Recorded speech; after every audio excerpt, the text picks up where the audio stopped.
ಆಯ್ತು. ಯಾವ ಪಾಠ ಮಾಡ್ತಿರೋದು ನಾನು? ನಮ್ಮ ಸುತ್ತಮುತ್ತಲಿನ ದ್ರವ್ಯಗಳು. ನಮ್ಮ ಸುತ್ತಮುತ್ತಲಿನ ದ್ರವ್ಯಗಳು.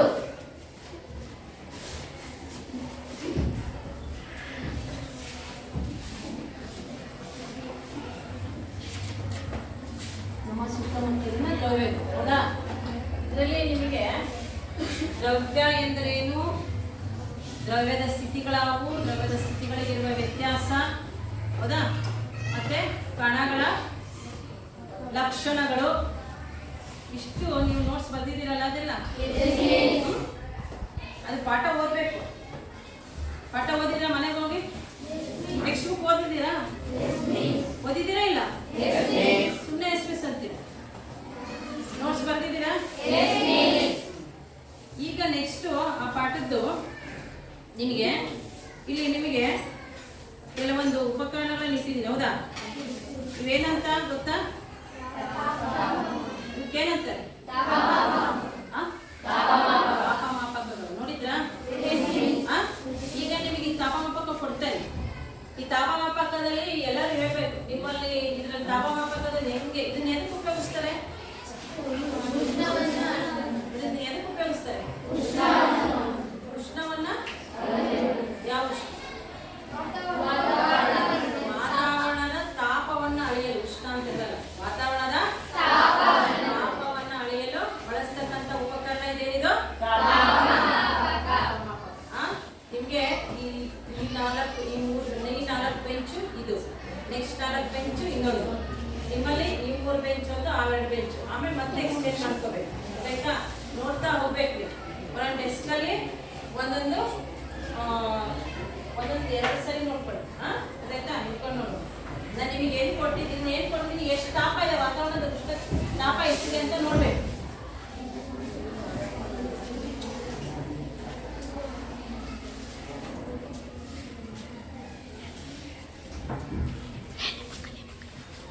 ಬರೋ ತಾಪ ನೋಡಿ, ಬೇಗ ಪಾಸ್ ಮಾಡ್ಬೇಕು.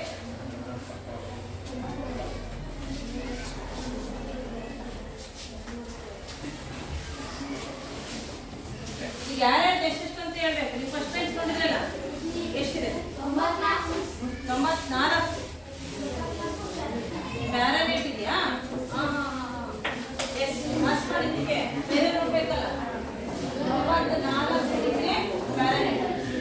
ಮಾತಾಡ್ಕೊಡು. ಕೈ ತೆಗಿಯೋದು, ಕೆಳಗಿನ ಕೈ ತೆಗಿಯೋದು. ನೀರಾಗಿ ನೀನು ಇಟ್ಕೊಳ್ಳೋಕೆ ಬರ್ತಾ ಇಲ್ಲ. ನೀಟಾಗಿ ನೋಡಿ, ಎಷ್ಟು ಇಟ್ಕೊಂಡು ನೋಡಿ, ನೋಡಲಿ ಅಲ್ಲಿ ಎಷ್ಟು ಸಂಖ್ಯೆ ಕಾಣಿಸ್ತಾ ಇದೆ. ಇಟ್ಕೊ, ಪರವಾಗಿಲ್ಲ, ಇಟ್ಕೊಂಡು ನೋಡು ಎಷ್ಟು ಕಾಣಿಸುತ್ತೆ ನಿಮ್ಮ ಡೆಸ್ಕಲ್ಲಿ. ನಿಮ್ಮ ಇದಕ್ಕೆ ನಿಮ್ಮ ಕಣ್ಣಿನ ಕರೆಕ್ಟಾಗಿ ಇಟ್ಕೊಂಡು ನೋಡ್ಬೇಕು. ಇಟ್ಕೊಂಡು ನಿಮ್ದೇನಿದೆಯಮ್ಮ? ಏನು 70? ಪ್ಯಾರಾನೈಟ್ ಇದೆಯಾ?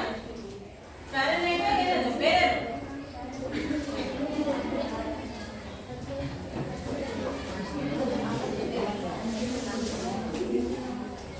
ನಿಮ್ದೇನಿದೆಯಾ ಹೇಳ್ಬೇಕು ನೀವು.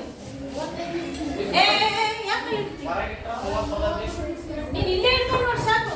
ಅಲ್ಲೇ ಕಟ್ತೀಯ, ಅದನ್ನೇ ಸರ್ಕಸ್ ಮಾಡ್ತೀಯ. ಅದು ಅಡಿಯಾಗೆ ನೀಟಾಗಿ ಇಟ್ಕೊಂಡು ನೋಡು. ಅದು ಹೊರಗಿಟ್ರೆ ಅದನ್ನೆಲ್ಲ ತಾಗಿಲ್ಲ ಇದಾದ್ರೆ ಟಚ್ ಹೊಡೆದ್ರೆ ಸಾಕಷ್ಟು ನೋಡು. ನಿಧಾನ ಹೊರ ಇಟ್ಕೊಂಡು ಹೊರಗೆ ನೋಡು ಅಷ್ಟೇ. 29 ವರ್ಷ ಇದೆಯಾ? ಕರೆಕ್ಟಾಗಿ ಬೇರೆ ಅದನ್ನ ನೋಡು. ಇಲ್ಲಿಂದ 30. ನಿಮ್ದು ಇಲ್ಲೇ ವಾತಾವರಣದ ಉಷ್ಣತೆ ಅಂತ 29-30 ನಿಂದ ಕದ್ದೇನೆ ಮೊಬೈಲ್ ನೋಡ್ತೀನಿ. ಇದನ್ನ ಇಟ್ಕೊಂಡು ಅಲ್ಲಿ ಕತ್ತಲೆ ಕಾಣಿಸ್ತಾ ಇಲ್ವಾ? ನೋಡಿದ್ರೆ ನೀವೆಲ್ಲ ಈಗ ಇದು ತಗೊಳ್ಳೋದು. ಇದು ನೋಡಿ, ಇದರಿಂದ ಆಯ್ತೇನ್ರಮ್ಮ? ನಿಮ್ಗೆ ಯಾವ್ದು ಕೊಟ್ಟಿದ್ದೆ ಅದಲ್ಲ ಆ ಕಡೆ ನೀವು ಇದು ನೋಡಿ. ಇದರಲ್ಲಿ ಎಷ್ಟು ನಿಧಾನ ಅದು 15 ವರ್ಷ ಇದೆ. 90 ಏನಂದ್ರೆ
ಏನದು ಏನದು ಸೆಲ್ಸಿಯಸ್ 30 ಡಿಗ್ರಿ 37 ಏನದು ಫ್ಯಾರನ್ಹೀಟ್ ಏನದು ಫ್ಯಾರನ್ಹೀಟ್.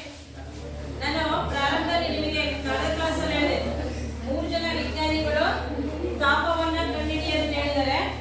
ಯಾರ್ಯಾರು ಯಾರ್ಯಾರು ತಾಪ ಕಂಡುಹಿಡಿಯೋದನ್ನ ಕಂಡುಹಿಡಿದವ್ರು ಯಾರ್ಯಾರು ಅಂತ ಹೇಳಿದ್ರೆ ಆಯ್ತಲ್ಲ. ಹಾ ಹೇಳಿ ಒಬ್ಬರೇ ಏನದು ಏನದು ಆಯ್ತಾ?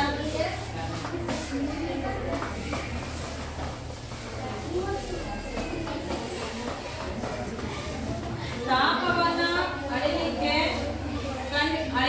ಕಂಡುಹಿಡಿದವರು ತಾಪವನ್ನ ಹೇಗೆ ಅಳೆಯೋದಂತ ಕಂಡುಹಿಡಿದವರು ಯಾರ್ಯಾರು? ಒಬ್ಬರೇ ಹೇಳಿ.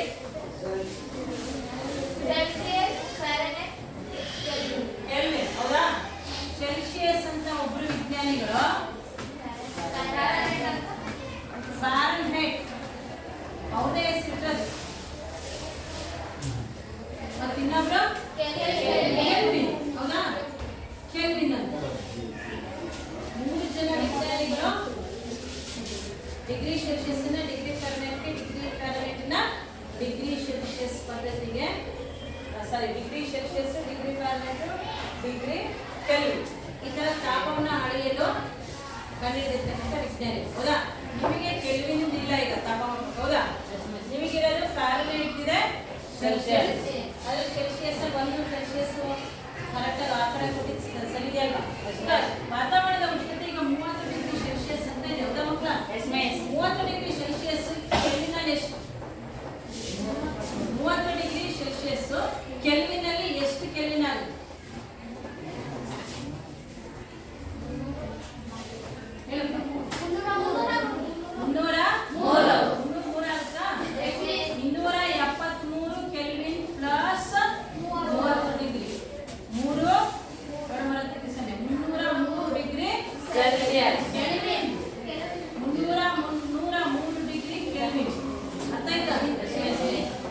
ಸೆಲ್ಸಿಯಸ್ ಪದ್ಧತಿ ಕೆಲ್ವಿನ್ ಪದ್ಧತಿ ಮಾಡೋದು, ಕೆಲ್ವಿನ್ ಪದ್ಧತಿನ ಸೆಲ್ಸಿಯಸ್ ಪದ್ಧತಿ ಮಾಡೋದು ನಿಮ್ಮಲ್ಲಿದೆ ಹೌದಾ?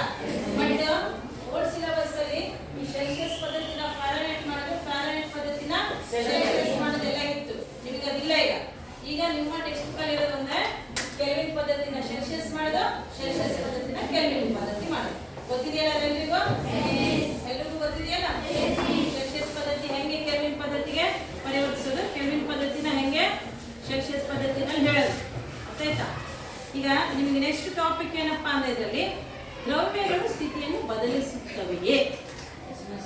ಯಾವ್ದದು?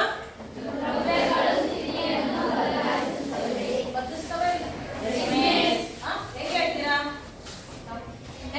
ಸ್ಥಿತಿಯನ್ನು ಬದಲಿಸ್ತವೆ ಅಂತ? ನೀರು ಮಂಜುಗಡ್ಡೆ ಆಗುತ್ತವೆ ಅಂತ. ನೀರನ್ನು ಕಾಯಿಸಿದಾಗ ಅನಿಲ ರೂಪಕ್ಕೆ ಬರ್ತದೆ ಹೌದಾ? ನೀರು ಮಂಜುಗಡ್ಡೆ ಆಗೋದು ಯಾವ ಸ್ಥಿತಿಯಿಂದ ಯಾವ ಸ್ಥಿತಿ ಅದು? ನೀರು ಮಂಜುಗಡ್ಡೆ ಆಗುತ್ತೆ. ನೀವು ಹೇಳಿದ್ದು ಮಂಜುಗಡ್ಡೆ ನೀರು ಮಂಜುಗಡ್ಡೆ ಒಬ್ರು ಹೇಳಿ. ನೀರು ಮಂಜುಗಡ್ಡೆ ಆಗುತ್ತಾ ಮಂಜುಗಡ್ಡೆ ನೀರಾಗುತ್ತೆ? ನೀರು ಮಂಜುಗಡ್ಡೆ ಆಗುತ್ತೆ ಅಲ್ವಾ? ನೀರು ಮಂಜುಗಡ್ಡೆ ಆಗೋದು ಯಾವ ಸ್ಥಿತಿಯಿಂದ ಯಾವ ಸ್ಥಿತಿ ಬದಲಾವಣೆ ಆಗುತ್ತೆ? ಒಬ್ರು ದ್ರವ ಸ್ಥಿತಿಯಿಂದ ಘನ ಸ್ಥಿತಿ ಹೌದಾ? ನೀರು ಮಂಜುಗಡ್ಡೆ ಆಗೋದು ದ್ರವ ಸ್ಥಿತಿಯಿಂದ ಘನ ಸ್ಥಿತಿ ಹೌದಾ? ವಸ್ತುಗಳು ದ್ರವ ಸ್ಥಿತಿಯಿಂದ ಘನ ಸ್ಥಿತಿ ಬದಲಾವಣೆ ಆದ್ರೆ ಅದನ್ನ ಏನಂತ ಕರೀತಾರೆ? ಘನೀಕರಣ. ವಸ್ತುಗಳು ದ್ರವ ಸ್ಥಿತಿಯಿಂದ ಘನ ಸ್ಥಿತಿ ಬದಲಾವಣೆ ಆದ್ರೆ ಏನಂತ ಕರೀತಾರೆ? ಘನೀಕರಣ ಹೌದಾ? ನೆಕ್ಸ್ಟ್ ದ್ರವ ಸ್ಥಿತಿಯಿಂದ ವಸ್ತುಗಳು ಈಗ ನೀವು ಹೇಳಿದ್ದು ದ್ರವ ಸ್ಥಿತಿಯಿಂದ ನೀರು ಮಂಜುಗಡ್ಡೆಗೆ ಬರೋದು ಒಂದು, ದ್ರವ ಸ್ಥಿತಿಯಿಂದ ಘನ ಸ್ಥಿತಿ ಬರೋದು ಅದನ್ನ ಏನಂತ ಕರೆದ್ರೆ ಹೌದಾ? ಈಗ ಘನ ಸ್ಥಿತಿಯಿಂದ ದ್ರವ ಸ್ಥಿತಿ ಬರ್ತಾವ ವಸ್ತುಗಳು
ವಸ್ತುಗಳಲ್ಲಿನ ದ್ರವ್ಯಗಳು.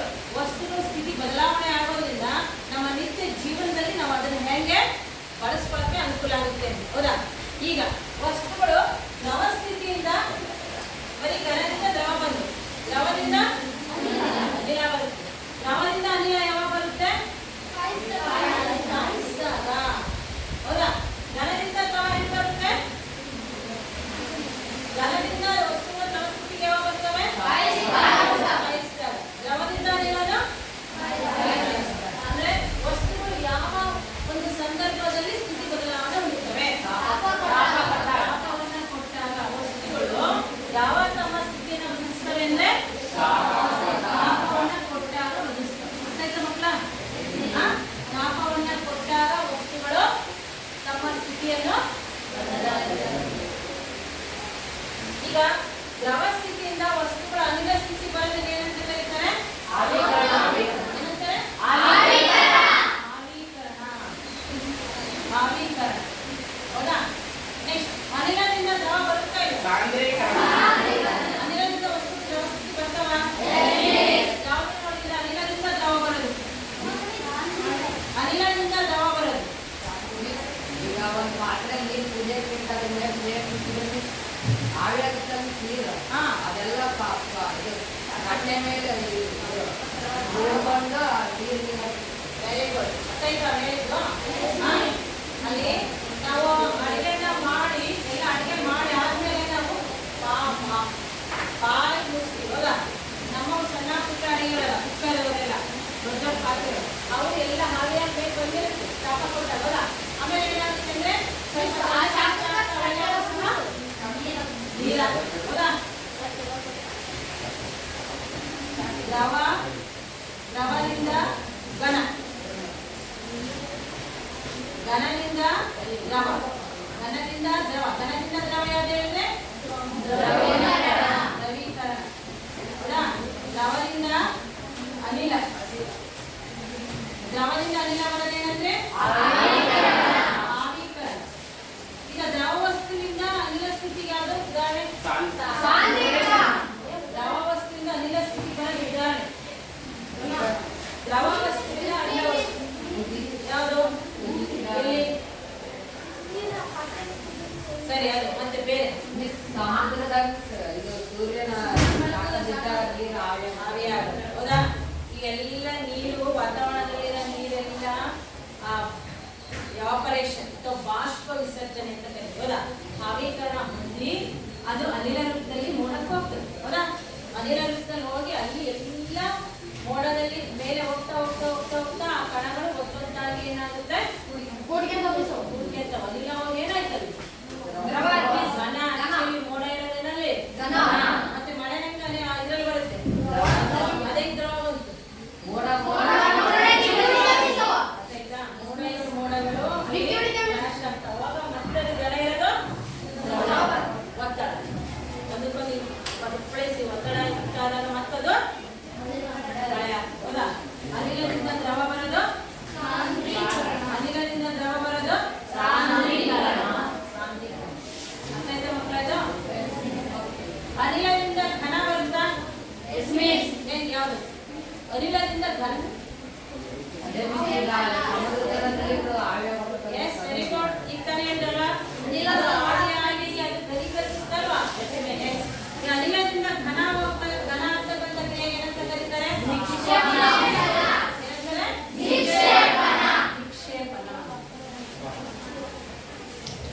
ನೆಕ್ಸ್ಟ್ ಘನದಿಂದ ಅನಿಲ ಬರುತ್ತಾ? ಯಾವುದು? ಘನದಿಂದ ಅನಿಲ ಬರೋದು ಯಾವುದು? ಯಾವುದು? ಉದಾಹರಣೆ? ಕರ್ಪೂರ, ಉತ್ಪತ್ತಿ. ಆ ಘನದಿಂದ ಅನಿಲ ಬರೋದು ಏನಂದ್ರೆ ಉತ್ಪನ್ನ. ಆಯ್ತಾ? ಹೀಗೆ ವಸ್ತುಗಳು ತಮ್ಮ ಸ್ಥಿತಿಯನ್ನ ಬದಲಿಸ್ತವೆ. ಎಲ್ಲ ವಸ್ತುಗಳು ನೀವು ಹೇಳಿದ್ರಿ ತಾಪವನ್ನ ಕೊಟ್ಟಾಗ ಅವು ಸ್ಥಿತಿಯನ್ನ ಬದಲಿಸ್ತವೆ. ಬರೀ ತಾಪ ಕೊಟ್ಟಾಗ ಮಾತ್ರ ವಸ್ತುಗಳು ಸ್ಥಿತಿ ಬದಲಿಸ್ತವ? ಒತ್ತಡ ಕೊಟ್ಟಾಗ. ಹೌದಾ? ಅದಕ್ಕೆ ನಿಮಗೊಂದು ಪ್ರಯೋಗ ಇದೆ ನೋಡಿ. ಇದು ಏನಂತ ಗೊತ್ತಲ್ಲ ನಿಮಗೆ? ಲಾಸ್ಟ್ ಟೈಮ್ ತೋರಿಸಿದ್ನಲ್ಲ ನಿಮಗೆ. ಲಾಸ್ಟ್ ಟೈಮ್ ಏನಕ್ಕೆ ತೋರಿಸಿದ್ದೀವಿ? ಒತ್ತಡ ತೋರಿಸಿದ್ನಲ್ಲ.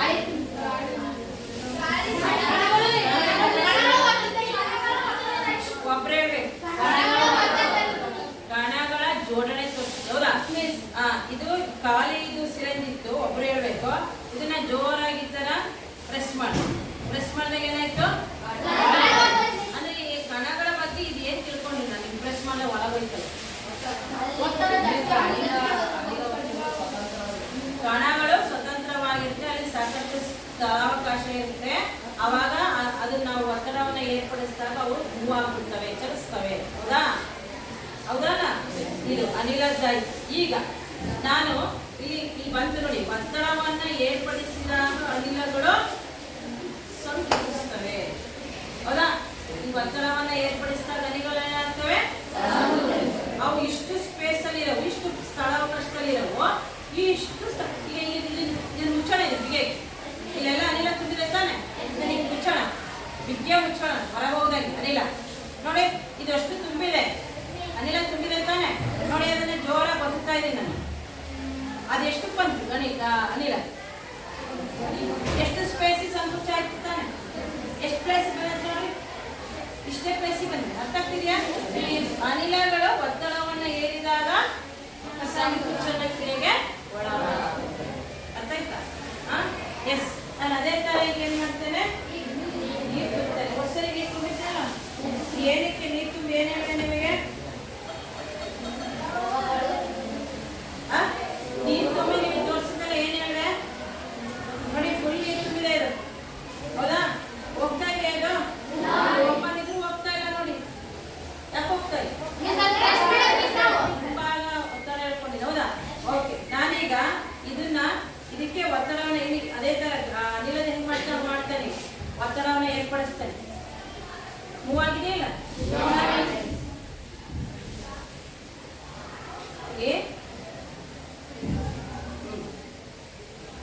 ಸ್ವಲ್ಪ ಒಪ್ಪುದ ಇಲ್ಲ ನಂಗೆ ಅಷ್ಟೇ. ಅನಿಲ ತರ ಒಳಗೋಯ್ತಾ? ಒತ್ತಡವನ್ನು ಏರಿಸಿದಾಗ ಇದು ಬಹಳ ಕಡಿಮೆ ಸಂಕುಚಿಸಿತು. ಹೌದಾ? ಅಂದ್ರೆ ಅಲ್ಲಿ ಯಾಕೆ ಸಂಕುಚಿತ ಕಡಿಮೆ ಆಯ್ತು? ಘನಗಳ ತರ ಸ್ಥಿರವಾಗಿರಲ್ಲ ಅನಿಲಗಳು, ಅಲ್ಲಿ ಕಣಗಳು ಸ್ವಲ್ಪ ಸ್ವಲ್ಪ ಒತ್ತಡಾಗಿರಲ್ಲ. ಹೌದಾ? ಈಗ ಘನ ವಸ್ತುಗಳನ್ನ ನೋಡೋಣ. ಇವುಗಳನ್ನು ಒತ್ತಡ ಒಳಪಡಿಸಿದಾಗ ಸಂಕುಚಿಸ್ತವ ಅಂತ ಕಾಣಿಸ್ತಾ ನಿಮಗಿಲ್ಲ? ಏನ್ ತುಂಬಿದ್ದೀನಿ? ಹಣ್ಣು ತುಂಬಿದ್ದೀನಿ. ಹೌದಾ? ಎಸ್. ಈಗ ನೋಡಿ, ಇದನ್ನ ನಾನು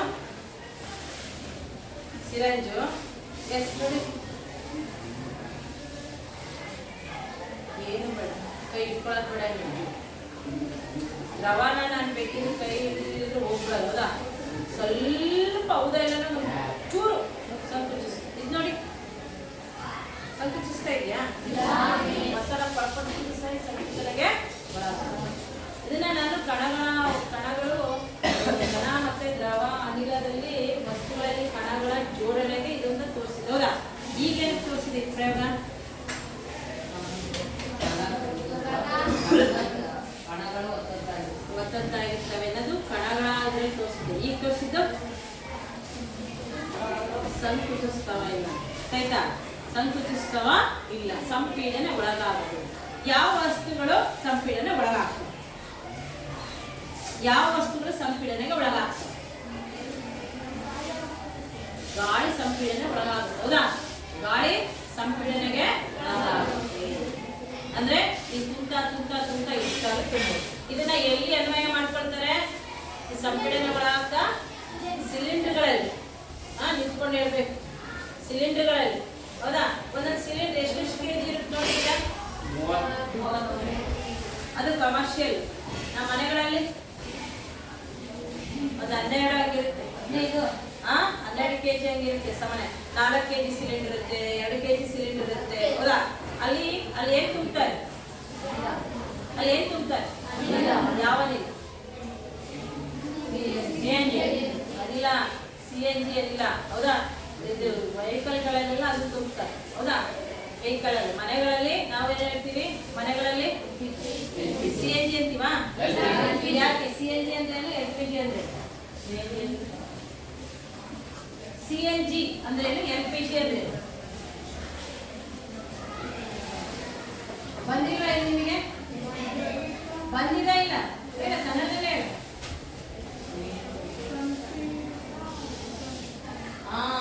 ಎತ್ತಿಟ್ಕೊಂಡು ಹೇಳು. ಯಾವುದು ಸಂಪೀಡಿತ ನೈಸರ್ಗಿಕ ಅನಿಲ? ಸಂಪೀಡಿತ ನೈಸರ್ಗಿಕ ಅನಿಲ CNG. ಇದು ಬಂದಿತ್ತ ಇಲ್ಲ ನಿಮಗೆ? ಎಲ್ಲಿ ಬಂದಿತ್ತು? 8ನೇ ಕ್ಲಾಸಲ್ಲಿ ಬಂದಿದ್ದು, 9ನೇ ಕ್ಲಾಸಿಗೆ ಮಕ್ಕಳಿದೆಲ್ಲ. ಸಂಪೀಡಿತ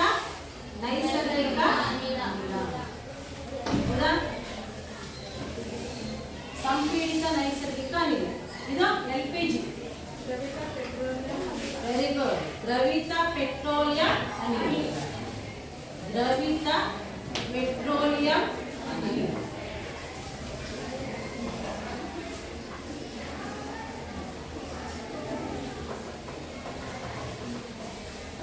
ನೋಡಿ ಈಗ ಸಂಪೀಡಿತ ಅಂದ್ರೆ ಇಂಗ್ಲಿಷಲ್ಲಿ ಕನ್ಸೈಸ್ ಸಂಪೀಡಿತ. ನೈಸರ್ಗಿಕ ನ್ಯಾಚುರಲ್ ಅಲ್ವಾ, ಅನಿಲ. ದ್ರವಿತ ಲಿಕ್ವಿಡ್ ಅಲ್ವಾ,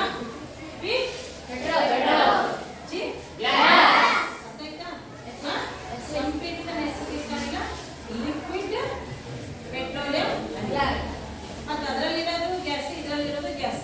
ಒಂದೊಂದ್ಸರಿ ನೀವು ನೋಡ್ತೀರಾ ಮನೆಗಳಲ್ಲಿ ಏನು ಸಿಲಿಂಡರ್ ವೆಹಿಕಲ್ ಹಾಕಂತಾರೆ ಇಲ್ಲ, ಆಟೋ ಹಾಕಂತಾರೆ. ಮತ್ತೆ ಅದಕ್ಕೂ ಏನಪ್ಪ ವ್ಯತ್ಯಾಸ? ಅಲ್ಲಿ ಸಂಪೀಡನ ಕ್ರಿಯೆ ಒಳಗಾಗುತ್ತೆ ಅನ್ನೋದು ನಿಮಗೆ ಸುತ್ತಮುತ್ತಲಿನ ದ್ರವ್ಯಗಳಲ್ಲಿ ಬರುತ್ತೆ, ಹೌದಾ? ಅನಿಲ ಸಂಪೀಡನ ಒಳಗಾಗುತ್ತೆ. ಅದಕ್ಕೂ ಏನು ವ್ಯತ್ಯಾಸ? ಅದು ಮನೆಗಳಲ್ಲಿ LPG ಇರ್ತಿದೆ, ವಾಹನಗಳಲ್ಲಿ CNG ಅಂತ ಇದೆ. ಎರಡು ಗ್ಯಾಸ್, ಅದು ವಾಹನಗಳು ಇದು ಮನೆಗಳು. ಇಲ್ಲಿ ಅನಿಲವನ್ನು ಒತ್ತಡಕ್ಕೆ ಒಳಪಡಿಸಿದಾಗ ಅನಿಲದ ಕಣಗಳು ಒತ್ತೊತ್ತಾಗಿ ದ್ರವಿತ ರೂಪದಲ್ಲಿ ಬರ್ತವೆ. ಆಯ್ತಾ? ದ್ರವ ರೂಪದಲ್ಲಿ ಬರ್ತದೆ. ಅದರಲ್ಲಿ ನಮ್ಮನೆ ಸಿಲಿಂಡರ್ 2 kg ಅದಕ್ಕೇನೆ ದ್ರವಿತ ಪೆಟ್ರೋಲಿಯಂ ಅನಿಲ ಅಂತ ಹೇಳ್ತಾರೆ. ಆಯ್ತಾ? ಈ ದ್ರವ್ಯಗಳು ತಮ್ಮ ಸ್ಥಿತಿಯನ್ನ ಬದಲಿಸ್ತವೆ. ಎಲ್ಲಾ ದ್ರವ್ಯಗಳು ಸ್ಥಿತಿಯನ್ನ ಬದಲಿಸ್ಬೇಕಾದ್ರೆ ಅದಕ್ಕೆ ತಾಪ ಅವಶ್ಯಕ ಅಂತ ಹೇಳಿ, ಹೌದಾ? ಈಗ ನಿಮಗೆ ಸಾಮಾನ್ಯವಾಗಿ ನೀವು ತಾಪ ಬದಲಾವಣೆ ಆಗೋದನ್ನ ನೀರಿನಲ್ಲಿ ನೋಡ್ತೀವಿ, ಹೌದಾ? ಇದು ಡಿಗ್ರಿ ಸೆಲ್ಸಿಯಸ್ ಆಗಿದೆ ನೋಡಿ.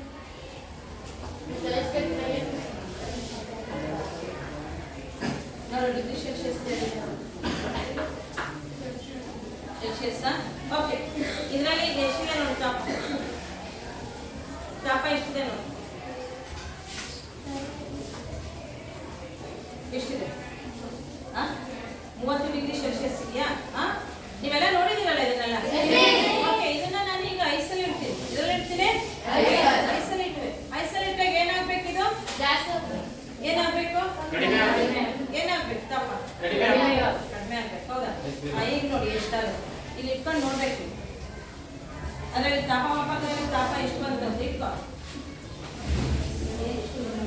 ಎಲ್ಲ ಪಾಸ್ ಮಾಡ್ತಾ ಹೋಗಿ. ಈ ಫಸ್ಟ್ ಪೇಜಿಗೂ ಕೊಡು. ಅದೇ ಇಟ್ಕೊಂಡು ನೋಡು ತಾಪ ಎಷ್ಟಿದೆ ಅಂತ ನೋಡು. ಐಸಲ್ಲಿ ಇಟ್ಟ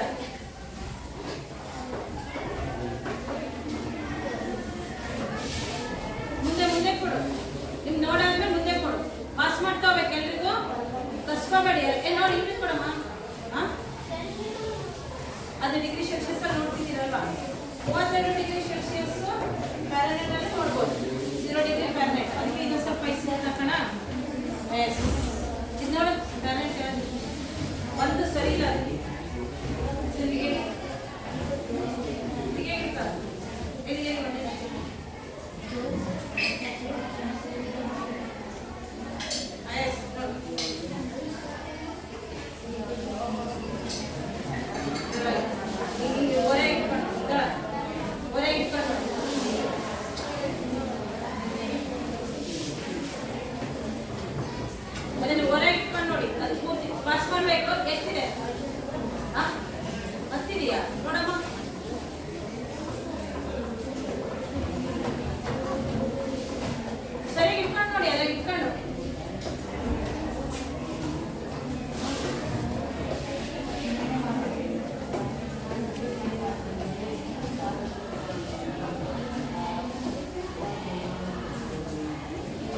ಮಾಡಬೇಕು.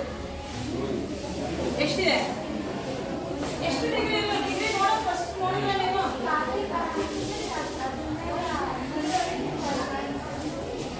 ಗೊತ್ತಾಗಿಲ್ಲ? ಗೊತ್ತಾಗಲಿಲ್ಲ? ನೋಡ್ಬೇಕಾಗಿತ್ತು. ಇನ್ನೊಂದ್ಸತಿ ಇಸ್ಕೊಂಡು ನೋಡಿ ಬಿಡು. ನೀನು ಭಾಳ ಹೊತ್ತು ನೋಡಮ್ಮ.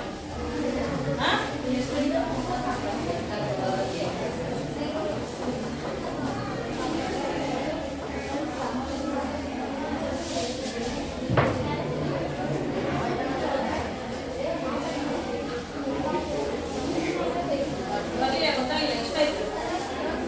60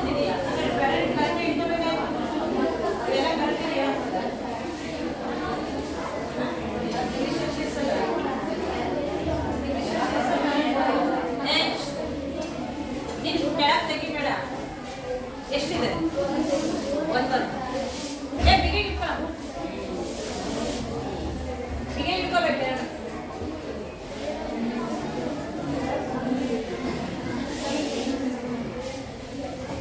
ಕಾಣಿಸ್ತದೆ ಇಲ್ಲ?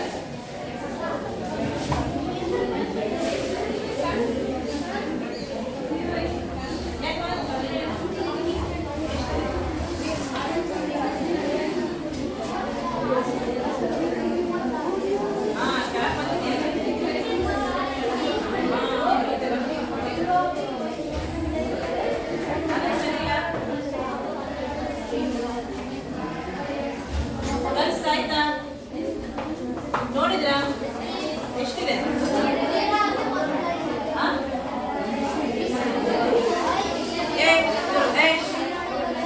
ಗಲಾಟೆ ಮಾಡಿಲ್ಲ ಮಕ್ಕಳ. ಬೆಳಕಿಗೆ ಕಾಣಿಸುತ್ತಲ್ಲ ಕರೆಕ್ಟಾಗಿ.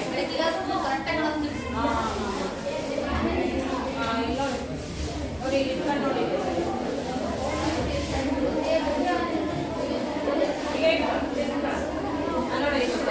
ಸೈಡ್ ಮಾಡ್ಕೊಂಡು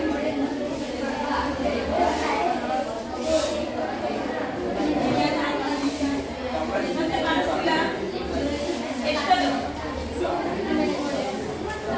ಮತ್ತೆ 36.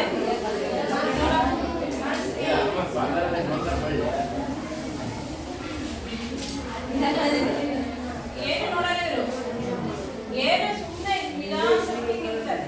ಅಲ್ಲಿ ಎಷ್ಟಿದೆ ನೋಡೋದು ನೀವು ಲಾಸ್ಟ್ ಮ್ಯಾಚ್ನ ನೋಡಿರ್ಬೇಕು ಕರೆಕ್ಟಾಗಿ. ಗರ್ಲ್ಸ್ ನೋಡಿದ್ರ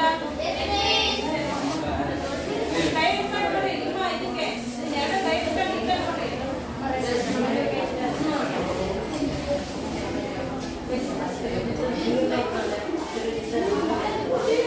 ಎಷ್ಟು ಬಂತು? 0 ಇದೆಯಾ?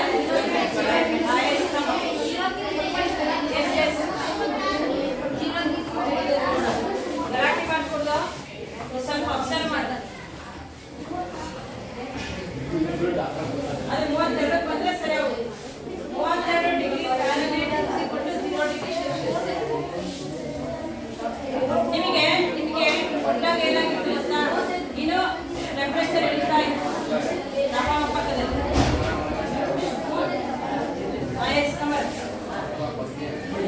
ಎಷ್ಟಿದೆಯಾ? ಎಷ್ಟಿದೆ ತಮ್ಮ?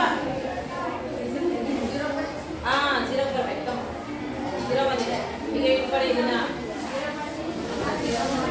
ಈಗ ಇಟ್ಕೊಳ್ಳಿ.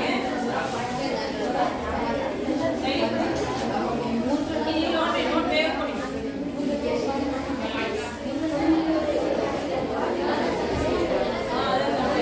ಅದು ಕರಿಗೆ ಮೇಲೆ ಬೇಗ ಕೊಡು ಪ್ರಶಾಂತ್. ಎಷ್ಟು ನೋಡೋದು ಆಯ್ತಲ್ಲ? ಈ ಕಡೆ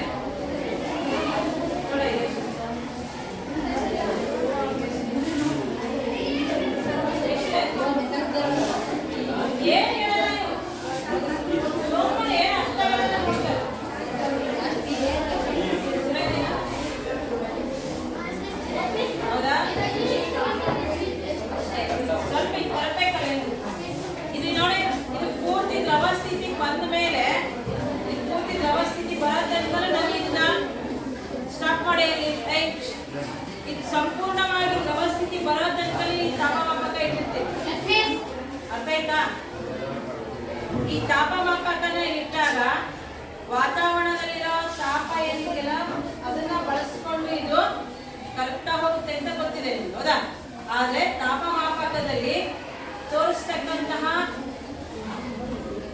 ಆಯ್ತೇನೋ ಅಂಕಿ ನೋಡಿ ಎಷ್ಟಿದೆ ಅಂದ್ರೆ ನಿಮ್ಗೆ ಕೊಟ್ಟ ಸ್ವಲ್ಪ ಇಳಿತಾ ಇತ್ತು. ಈಗ 0 ಡಿಗ್ರಿ ಸೆಲ್ಸಿಯಸ್. ಎಷ್ಟಿದೆ? 0 ಡಿಗ್ರಿ ಸೆಲ್ಸಿಯಸ್. ಇದು ಪೂರ್ತಿ ತಣ್ಣಗಾಗೋವರೆಗೂ ಸಹ ಏನಾಗುತ್ತೆ, ಇದು ಪೂರ್ತಿ ಆಗೋ ತನಕ ನಾನು ಹಿಂಗೆ ಬಿಟ್ಟಿರ್ತೀನಿ. ಆಮೇಲೆ ನೀವು ಅಬ್ಸರ್ವ್ ಮಾಡಿ ಎಷ್ಟಿದೆ ಇದರಲ್ಲಿ. ತಾಪಮಾಪಕದಲ್ಲಿ ತಾಪ ಪಾಸ್ ಮಾಡಕ್ಕೆ ಆದ್ಮೇಲೆ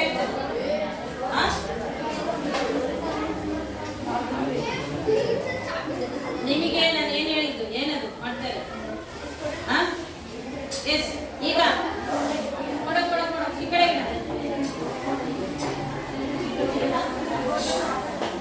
ನೀವೇನು ತಿಳ್ಕೊಂತಿದ್ದೀರಿ ಅಂತ ಕರೆಕ್ಟಾಗಿ ತಿಳ್ಕೊಬೇಕದು.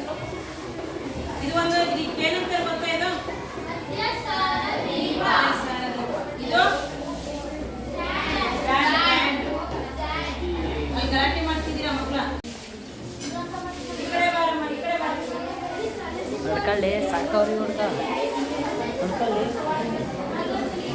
ನೋಡಿ ಈಗ 38 40 ಆಗ್ತಾ ಇದೆ. ನೋಡ್ತಾ ಬನ್ನಿ ಎಲ್ಲರೂ.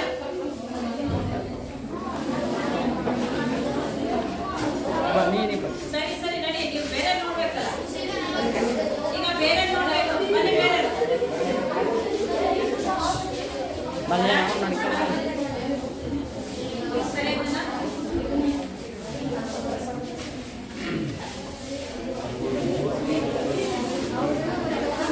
ಈ ಕಡೆ ಬರವ, ಈ ಕಡೆ ಬಾ.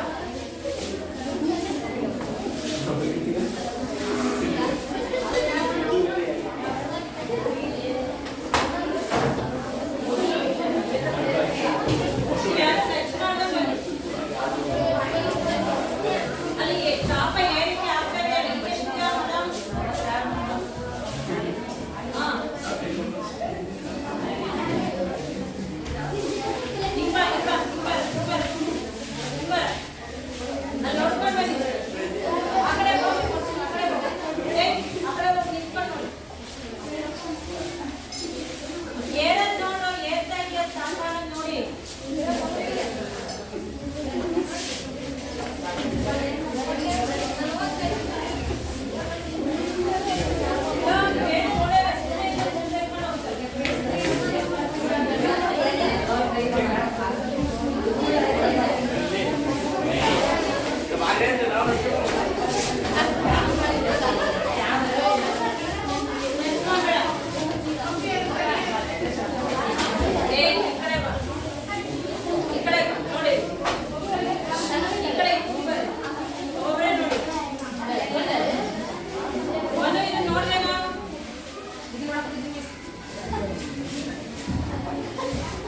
ಎಷ್ಟಿದೆ?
ಈಗ ಅದು ನಗ್ತಾ ಇರಲಿ, ಆಮೇಲೆ ನೋಡಿ ಸ್ವಲ್ಪ ಬಿಟ್ಟು ನೋಡಿದ್ರಲ್ಲ ಎಲ್ಲ ನೋಡು.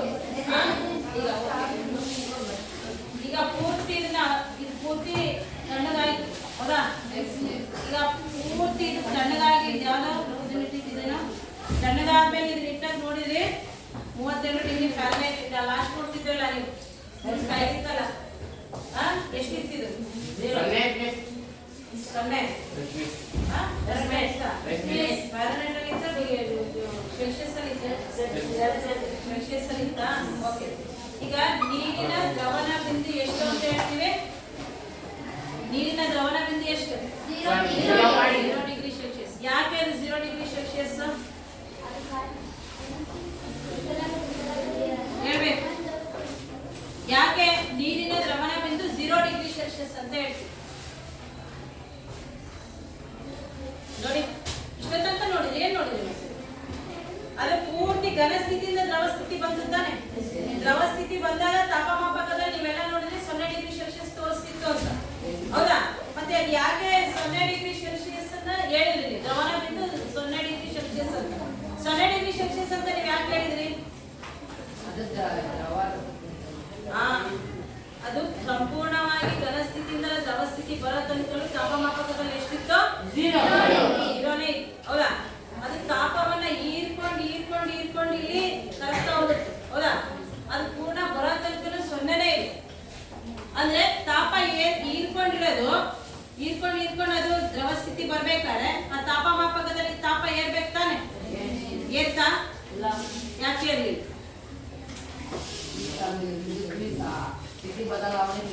ಸ್ಥಿತಿ ಬದಲಾವಣೆಗೆ ವಿನಿಯೋಗ ಆಯ್ತು, ಅರ್ಥಾಯ್ತಾ? ಆ ವಸ್ತುವಿನ ಸ್ಥಿತಿ ಬದಲಾವಣೆಗೆ ಅಲ್ಲಿ ತಾಪ ಉಪಯೋಗಿಸಲ್ಪಟ್ಟಿದೆ. ಆ ಸ್ಥಿತಿ ಬದಲಾವಣೆಗೆ ತಾಪ ವಿನಿಯೋಗ ಆಗೋದನ್ನ ನಾವು ಏನಂತೀವಿ? ಗುರುತ್ವಾಕರ್ಷಣ. ಆ ತಾಪಮಾಪಕದಲ್ಲಿ ಏರಲ್ಲ, ಆದ್ರೆ ಆ ತಾಪ ಸ್ಥಿತಿ ಬದಲಾವಣೆಗೆ ವಿನಿಯೋಗ ಆಗುತ್ತೆ, ಗೊತ್ತಾಯ್ತಾ? ಸ್ಥಿತಿ ಬದಲಾವಣೆಗೆ ತಾಪ ವಿನಿಯೋಗ ಆಗೋದನ್ನ ನಾವೇನಂತ ಕರಿತೀವಿ? ಗುರುತ್ವಾಕರ್ಷಣ. ಅದು ಘನ ಸ್ಥಿತಿಯಿಂದ ದ್ರವಣ ಸ್ಥಿತಿ ಬರಕ್ಕೆ ಏನು ತಾಪ ಉಪಯೋಗ ಆಗುತ್ತಲ್ಲ, ಅಂದ್ರೆ ದ್ರವಣ ಗುರುತ್ವಾಕರ್ಷಣ. ಅದಕ್ಕೆ ಏನಂತ ಕರಿತೀವಿ? ದ್ರವಣ ಗುರುತ್ವಾಕರ್ಷಣ. ಈಗ ಬರೈತೆ ಅದು ಸ್ಟಾರ್ಟ್ ಅಂದ್ರೆ ಬರ್ಬೇಕಿತ್ತು. ಇಷ್ಟಕ್ಕೆ ಜೋರಾಗಿ ಸಿಗ್ಲಲ್ಲ, ಎಷ್ಟು ಹೇಳಿದೆಯಾ? ಅಲ್ಲಿ ತಾಪಮಾಪಕದಲ್ಲಿ ನೋಡಿ ಎಷ್ಟೇನಿದೆ. ತುಂಬಾ ಇರುವ ನಿಮಿಷ ಹೇಳಿದ್ಯಾ?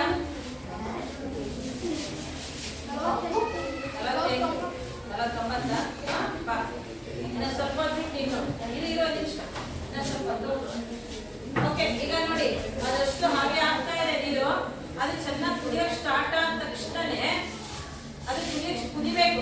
ಆದ್ರೆ ಇಲ್ಲಿ ತಾಪ ಕಡಿಮೆ ಇರೋದ್ರಿಂದ ಹಾಗೆ ತಾಪಮಾಪಕದಲ್ಲಿ ತಾಪ ಏರ್ತಾ ಇರೋದು ನೀವೆಲ್ಲ ಗಮನಿಸಿದ್ರಿ.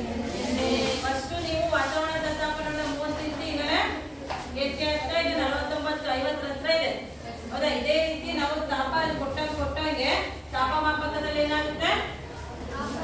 ತಾಪ ಏರ್ತಾ ಹೋಗುತ್ತೆ.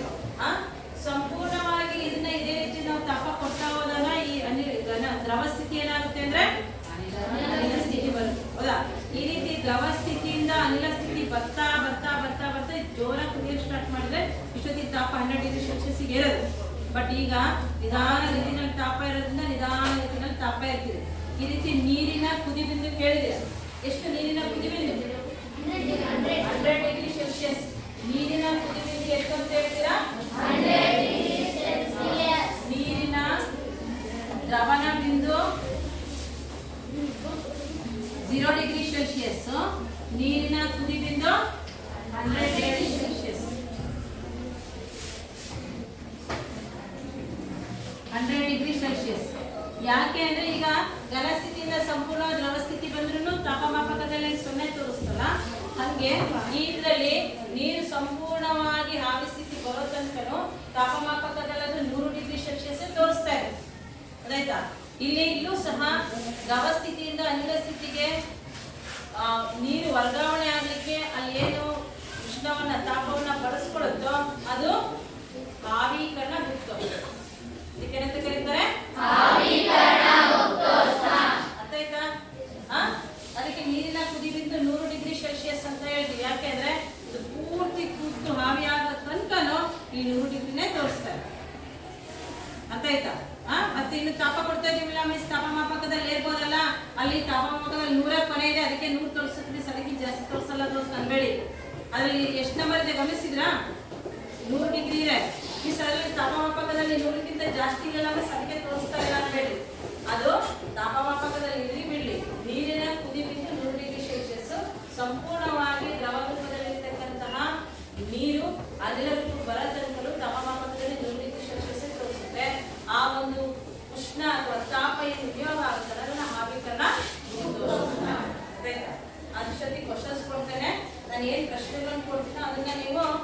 ಟೆಕ್ಸ್ಟ್ ಬುಕ್ ಓದ್ಕೊಂಡು ಬರ್ಕೊಂಬನ್ನಿ. ಅರ್ಥ ಆಯ್ತಾ? ಹೋಮ್ವರ್ಕಲ್ಲಿ ಬರ್ಕೊಂಬನ್ನಿ. ಆಮೇಲೆ ಇದನ್ನ ಗಮನಿಸಿ ಬರ್ಕೊಳ್ಳಿ ಕ್ವಶನ್ಸ್.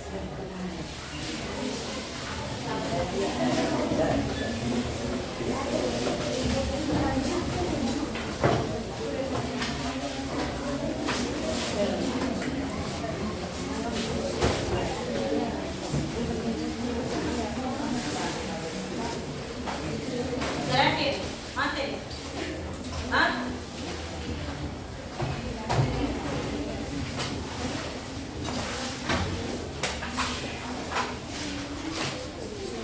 ಪೇಜ್ ನಂಬರ್ 13ರಲ್ಲಿ ಇರ್ತಕ್ಕಂಥ 4 ಕ್ವಶನ್ಸ್ಗಳನ್ನ ನಾನು ಬರ್ಕೊಂಬರಕ್ಕೆ ಹೇಳಿದ್ದೆ ಹೌದಾ?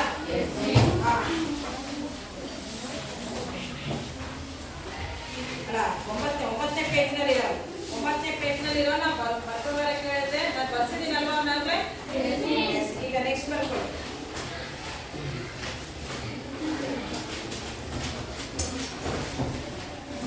ನೀರಿನ ದ್ರವಣ ಬಿಂದು ಹಾಗೂ ಕುದಿಬಿಂದು. ನೀರಿನ ದ್ರವಣ ಬಿಂದು ಹಾಗೂ ಕುದಿಬಿಂದು.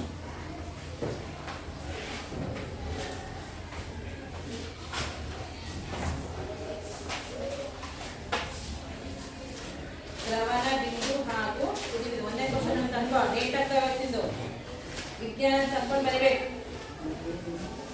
ನೀರಿನ ದ್ರವಣ ಬಿಂದು ಹಾಗೂ ಕುದಿಬಿಂದು.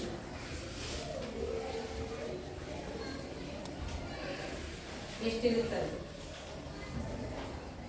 ನೀರಿನ ದ್ರವಣ ಬಿಂದು ಹಾಗೂ ಕುದಿ ಬಿಂದುವನ್ನು ತಿಳಿಸಿ ಅಂತ ಬರೀಬೇಕು. ನೀರಿನ ದ್ರವಣ ಬಿಂದು ಹಾಗೂ ಕುದಿ ಬಿಂದುವನ್ನು ತಿಳಿಸಿ. ನೆಕ್ಸ್ಟ್, ಗುಪ್ತೋಷ್ಣ ಎಂದರೇನು? ಗುಪ್ತೋಷ್ಣ ಎಂದರೇನು?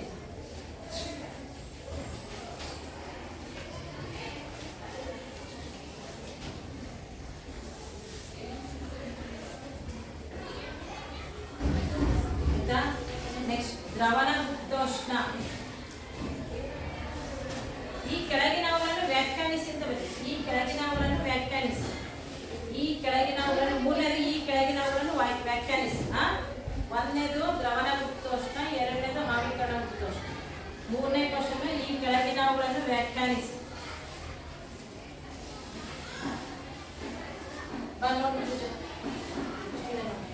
ಈ ಕೆಳಗಿನವುಗಳನ್ನು ವ್ಯಾಖ್ಯಾನಿಸಿ.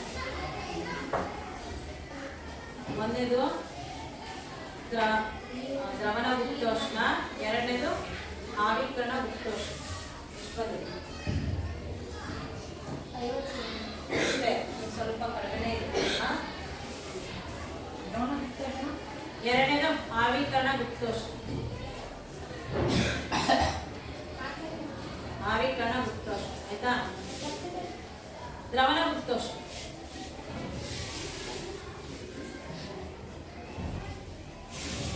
ಎರಡನೇದು ಆವಿಕರಣ ಗುಪ್ತೋಷ್ಣ. ನೆಕ್ಸ್ಟ್ ಮೂರನೇದು ಘನೀಕರಣ.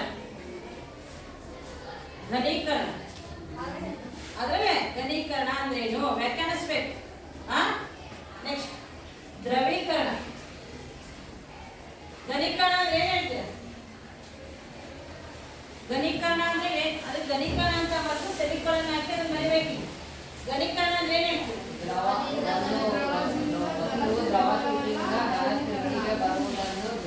ಅದೇ ಅಂತ ನೆಕ್ಸ್ಟ್ ದ್ರವೀಕರಣ. ಘನೀಕರಣ ಅಂದ್ರೆ ಮೂರನೇದು ಘನೀಕರಣ, ನಾಲ್ಕನೇದು ದ್ರವೀಕರಣ. ನೋಡಿ ಇದೆ ಘನೀಕರಣ ಬರೆದ್ರ, ಮೂರನೇದು, ನಾಲ್ಕನೇ ದ್ರವೀಕರಣ ಬರೆದ್ರ, ಐದನೇದು ಆವಿಕರಣ.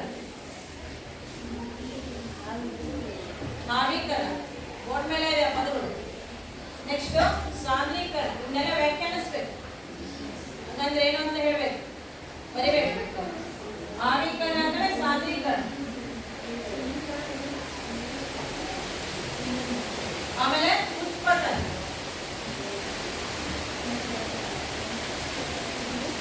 ಆಮೇಲೆ ನಿಕ್ಷೇಪಣೆ.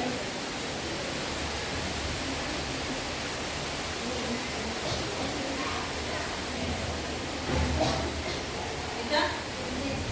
ಎಷ್ಟು ಕ್ವಶನ್ಸ್ ಅದು? 8. ಅವು ವ್ಯಾಖ್ಯಾನಿಸವು ಎಷ್ಟು?